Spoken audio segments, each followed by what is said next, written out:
this press conference. I, on behalf of Director Fire and Emergency Services, welcome you all. This press conference is all about the key achievements and performances of Fire and Emergency Services J&K. And I want to tell you that with regard to fire incidents, this year we have received 6,039 fire calls, and last year we had 8,033 fire incidents that were reported.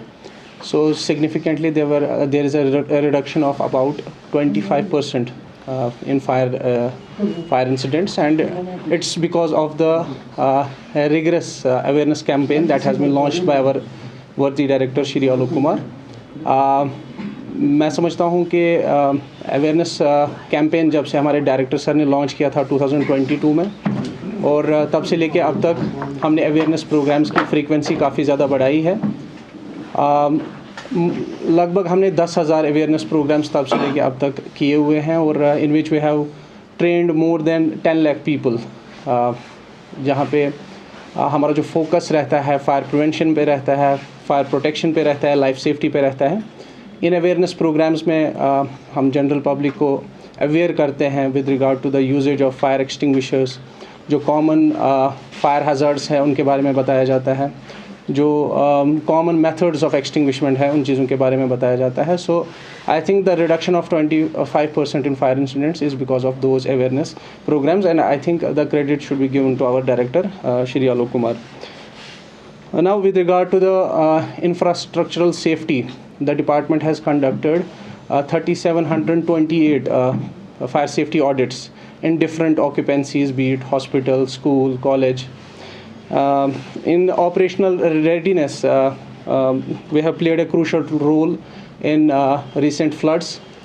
जैसा आपको पता है श्रीनगर और अनंतनाग में जो है water lodging के issues हुए थे, और fire and emergency services apart from search and rescue operation हमने वहाँ पे जो है डिवाटरिंग ऑपरेशन कैरी आउट किया था in more than 60 locations.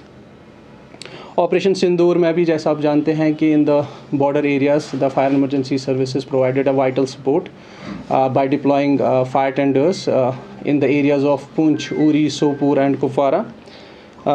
In Shri Amarnath Ji Yatra 2025, like every year, Fire and Emergency Services establishes temporary fire stations, and this year also, right from Jammu up to Holy Cave, almost 30 temporary fire and emergency stations were established. In capacity building, I think a new initiative was taken by our director sir by establishing a new training center at Bari Brahmana called fire training centre. Training centre में अभी तक हमने जो है 2 batches में trainings provide की है with regard to जो बेसिक फायरमैनशिप कोर्स है, और हमारे 6 बैचेस तब से अब तक जो है उन्होंने रिफ्रेशर कोर्स वहाँ से किया हुआ है. बाकी जो डिपार्टमेंट है based on the weather conditions, जैसे कश्मीर में ज़्यादा सर्दी रहती है, जम्मू में जो है समर में हीट वेव रहती है और क्रॉप हार्वेस्टिंग होती है, तो based on that the fire and emergency department time to time provides की डिप्लॉयमेंट्स इन दोज एरियाज़. हम वहाँ पे fire tenders along with trained crew भेजते हैं और फायर सेफ्टी कवर प्रोवाइड करते हैं. In far flung areas also, खासकर जो रिमोट एरियाज़ है जो कि इनएक्सेसिबल है, वहाँ पे भी हम लोकल वॉलंटियर्स और जो पब्लिक रिप्रेजेंटेटिव्स हैं उनको टाइम टू टाइम ट्रेन करते हैं. So fire and emergency services, in conclusion, we have adopted a proactive approach, we have adopted a balanced approach and future oriented approach under the leadership of our director, and हम अपनी commitment पे कायम है. जो हमारा मोटो है we serve to save, हम लोगों की जान और माल तहफ़्फ़ुज़ करने के लिए हमेशा रेडी रहते हैं. क्योंकि हमने डाउनटाउन एरियाज में कई दफ़ा ऐसा देखा है कि क्योंकि एरियाज काफ़ी कंजेस्टेड है और जब आपके टेंडर्स वहाँ पे पहुँचते तो काफ़ी दिक्कतों का सामना करना पड़ता है. रिमेंबर कि मैंने सर से भी एक बार बाइक की और उसमें भी हमें एक इशू देखने को मिला कि जो रोड साइड बेस जो होते हैं वहाँ पे गाड़ियाँ डेफिनेटली होती हैं, जिसकी वजह से आपके टेंडर्स को काफ़ी ज़्यादा टाइम लगता है वहाँ तक पहुँचने में.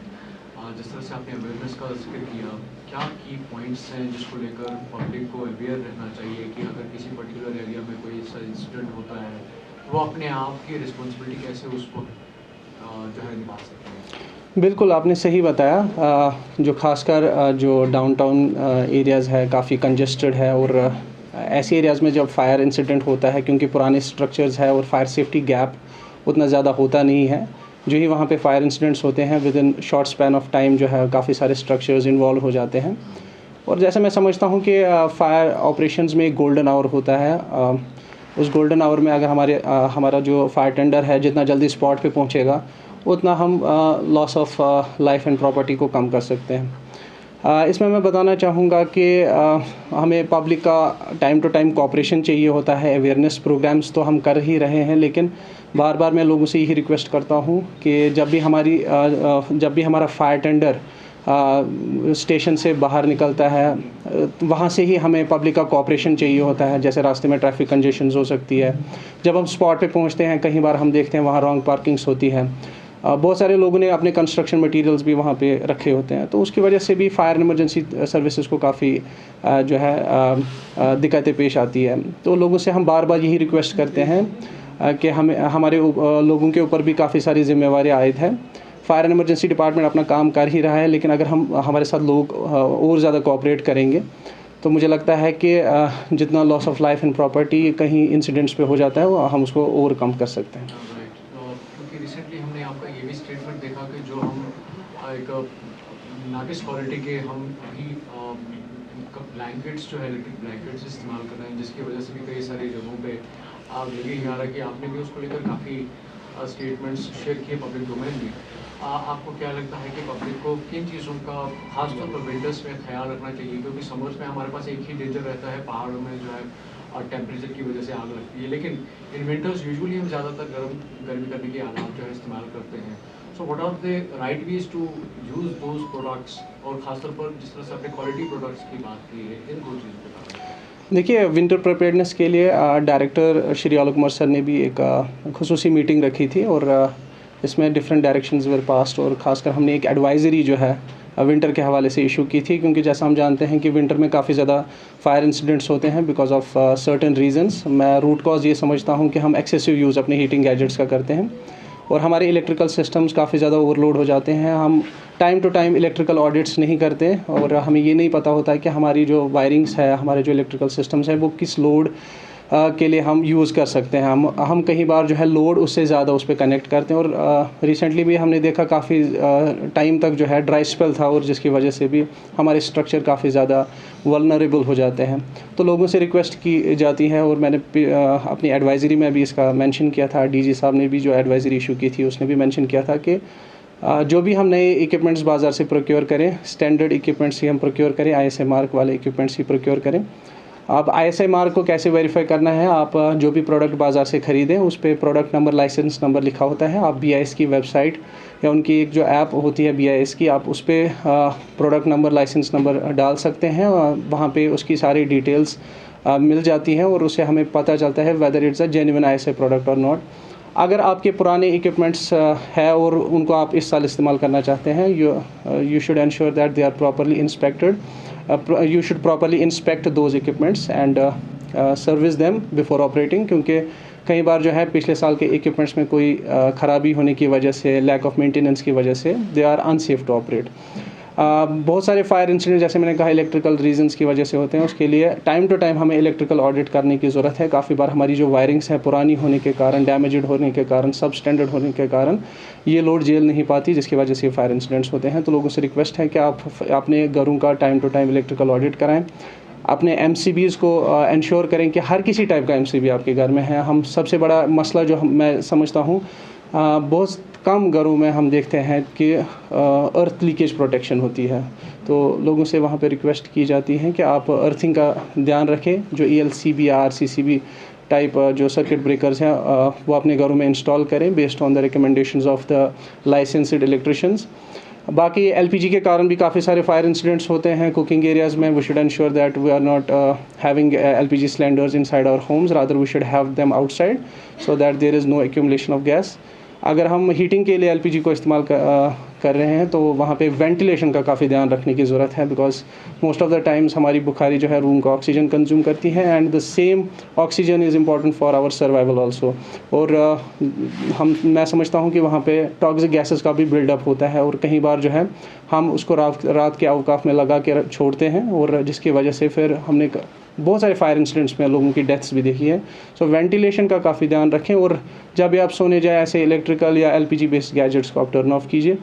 बाकी ट्रेडिशनल जो हम कांगरी या हमाम इस्तेमाल करते हैं वहाँ पे भी आप सेफ़ प्रैक्टिसेस ही अडॉप्ट करें और कहीं पे भी फायर इंसिडेंट होता है आप 101 पे हमें कॉल कर सकते हैं। और सबसे बड़ा इशू जो अभी है इलेक्ट्रिक ब्लैंकेट्स को लेके, जहाँ पे हम बहुत ज़्यादा फायर इंसिडेंट्स देखते हैं क्योंकि मार्केट में भी आजकल जो है काफ़ी सब स्टैंडर्ड इलेक्ट्रिक ब्लैंकेट्स है और तो लोगों से रिक्वेस्ट की जाती है आप स्टैंडर्ड ISA मार्क ब्लैंकेट्स ही बाजार से प्रोक्योर करें, खासकर जिनमें एक थर्मोस्टेट लगा होता है, क्योंकि जब हम रात के टाइम उसको लगा के छोड़ते हैं तो उसका जो थर्मोस्टेट है प्रॉपरली फंक्शन नहीं करता, ओवर हीटिंग के कारण वहाँ पे फायर इंसिडेंट्स होते हैं।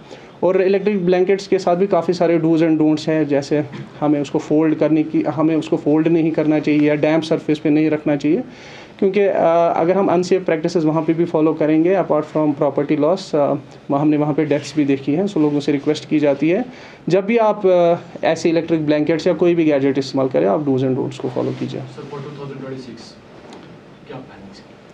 देखिए, my message to public in 2026 will be very simple. सबसे पहले तो अभी विंटर चल रहा है, हार्श विंटर है, आप डूज़ एंड डोंट्स को फॉलो कीजिए। जो advisory fire and emergency department ने रिसेंटली इशू की, जो डायरेक्टर सर ने भी इशू किया, आप उन चीज़ों को इम्प्लीमेंट कीजिए। उसके बाद जब समर सीज़न आएगा तो उसमें भी हमें जो है सतर्क रहने की ज़रूरत पड़ती है, क्योंकि जनरली जब हीट वेव होती है या जब ड्राई स्पेल होता है तो उसमें भी हम फॉरेस्ट फायर्स वगैरह देखते हैं। तो apart from our property we should also be conscious about the environment also, वहाँ पे भी हमें जो है सेफ़ प्रैक्टिसेस ही फॉलो करनी चाहिए। बाकी fire and emergency department is fully equipped, we have got the full support of administration, our director sir is looking after the department. So लोगों से ये रिक्वेस्ट की जाती है कि आप फायर एंड इमरजेंसी डिपार्टमेंट के साथ कोऑपरेट कीजिए। Thank you.